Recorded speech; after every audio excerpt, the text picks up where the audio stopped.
Bismillahirrahmanirrahim. We have a question.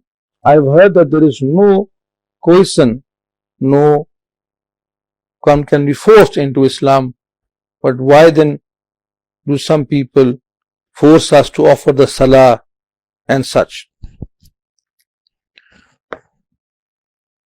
It is true, nobody can force iman onto you. The Quran says that la ikraha fi deen, and there is going to be nobody forcing anyone else into Islam. Although once you enter it, you have to follow its rules.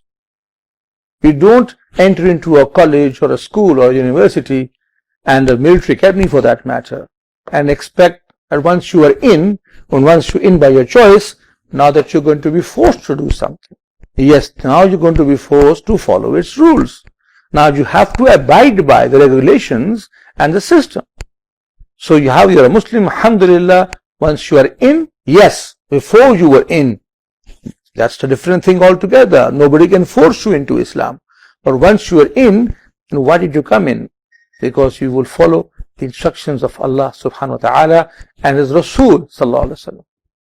So do your best and strive to do your best. And may Allah bless you with the opportunity and the ease to follow the instructions, the commandments and the teachings of Him and His Rasul sallallahu alaihi wasallam.